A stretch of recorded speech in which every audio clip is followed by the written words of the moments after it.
matchup between the Green Bay Packers and the Philadelphia Eagles.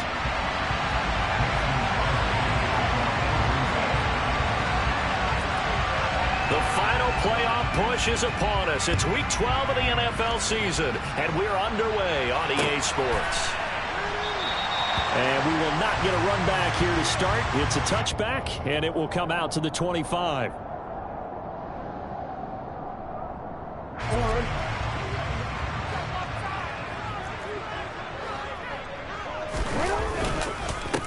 They start on the ground here at Sanders. And he's going to get a solid gain of 9 before being brought down. Second and right at a yard.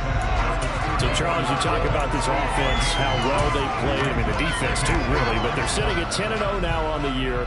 4-0, 5-0, that's nice. But once you start hitting double digits with these wins and no losses, I think the seriousness of the situation, it just has to ramp up. Yeah, and when you do say 10-0, it can't scare you as a team. Just think about it this way. And right away, he lost the football. And the Packers pick it up. The 20, 10. And he will bring this one back. A fumble return for a Green Bay touchdown. So the defense forces the fumble. They get the score. And a guy on defense becoming offensive there, Charles. And you know they love that. Any guy on defense loves to pick up the ball and have it in his hands and try and score himself. In this case, that's exactly what happened. He'll be singing in the shower postgame. Crosby connects on the extra point, and it's now a 7-0 game.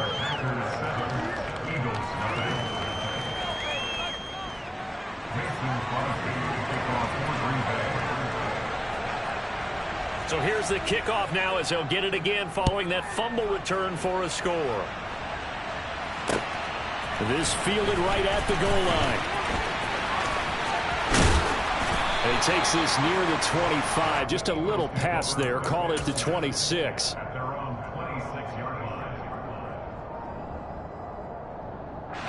The Eagles offense set to begin their next drive. And it's only November, but the playoffs, we know how it works. They'll be here before you know it. If it ended today, they would be the #1 seed.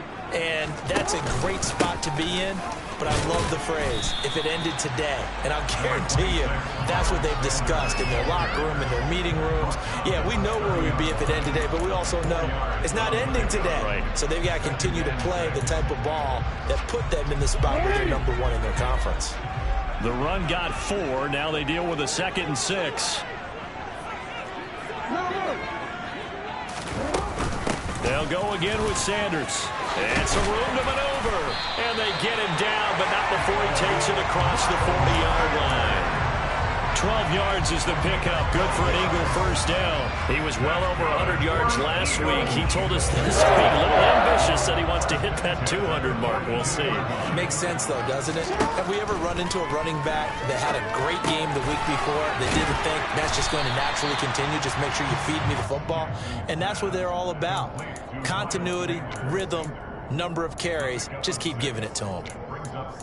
And good yardage there on first down, because sometimes all you need to do on the screen is get one key block. That might set your man free, and that was pretty good pursuit to the football defensively, or it could have gone for more. Running right, here's Sanders. And he'll get it down to the 47 here. A gain of 5, good enough for the first down.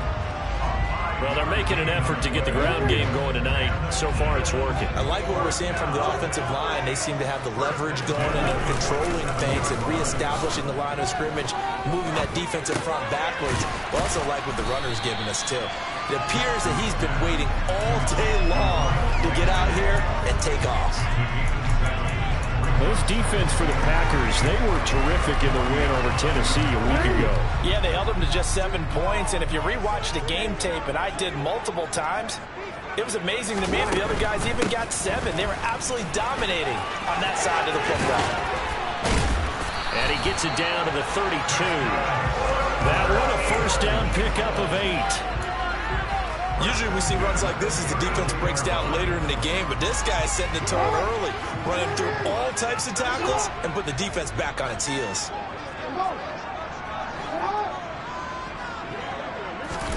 They go play action now. Jackson.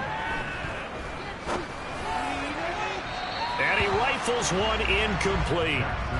Well, a momentary speed bump there with that throw, partner. The defense had other ideas, and they're trying to mount a small stand before this drive reaches the end zone.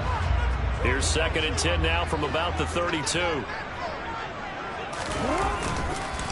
On the counter now, it's Sanders. And only able to get 2 here. Stopped at the 30. Pretty good little 2-play sequence there. You force the incompletion, then a very short pickup. Yeah, now maybe you bring in an extra defensive back or two because you want to try and defend on 3rd down. They like to play those nickel or sub packages, don't they? Out of the huddle now for play number 9 on this drive. This is 3rd down and 8. From the gun, Jackson. He's going to drop this down to Sanders. And I don't think he got there, no. He's short by maybe a foot, maybe. Call it 4th and inches.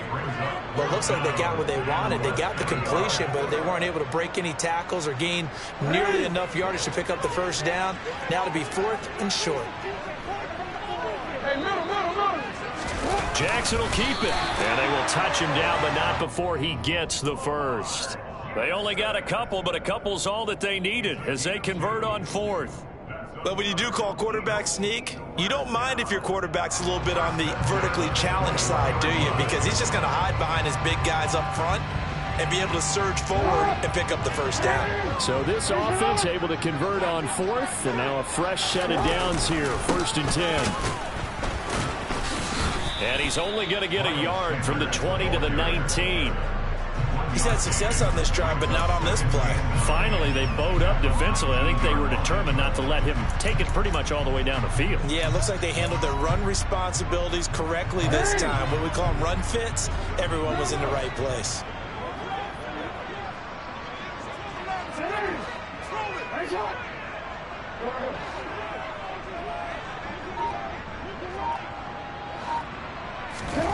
They go play action with Jackson. Oh, he tries to force it in, and it's intercepted. Picked off by Jair Alexander. And the Packers will take over here as they get it up to the 43-yard line. Definitely not the ideal time to see that mistake, partner, because this is still a one-possession game, and that's at least a field goal that just vanished with that turnover. Now, pressure's on defensively to prevent that pick from turning into points for the other side. Now the man from UTEP, this is Aaron Jones. And give him about 5 as he gets this up to the 48-yard line. That's a really nice, tough run inside, and they gained 5 yards on it. And to be frank about it, most offenses don't expect to get 5 yards on a play call like that. So when they do, they go back to their huddle with a little pep in their steps. They're starting to think that they're starting to dominate the line of scrimmage. Now, meanwhile, here's a 2nd down throw. It's knocked away and incomplete. Certainly looked like someone was very confident in his ability to fit that one in. I would say he was overconfident because there wasn't a whole lot of separation there. Had that one covered pretty well downfield and knocked it away. And they're going to get this to about the 44-yard line. 8 yards there on a 1st down. After one, 7-0 on EA Sports.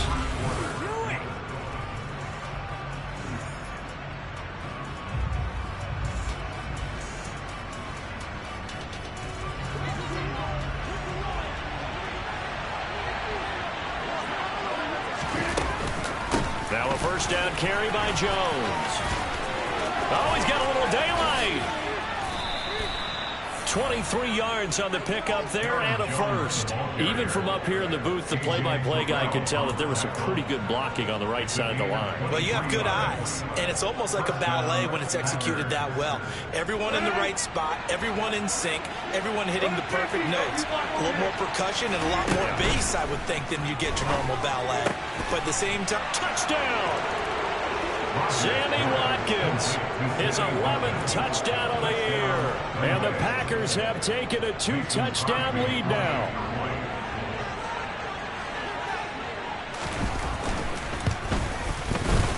Extra point up and good by Crosby. And it's now 14-0. Now after the touchdown, here's Crosby to kick it away.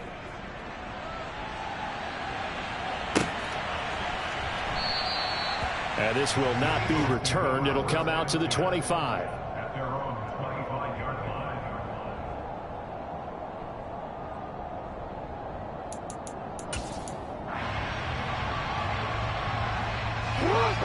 Already at the line, this Philly offense set to go.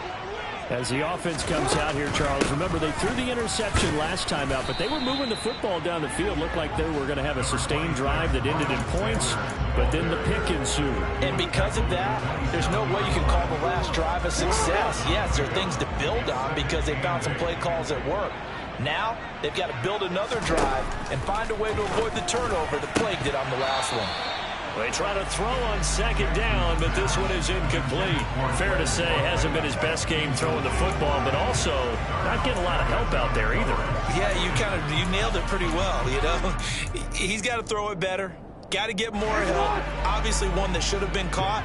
They've got to find a way to bring those two elements together so they can make some progress in this one. And he fires one that's intercepted. Picked off by Darnell Savage.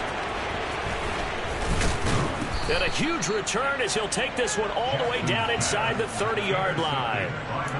When a team's turned it over 3 times in the first half, we just look at the offense and say, guys, what are you doing?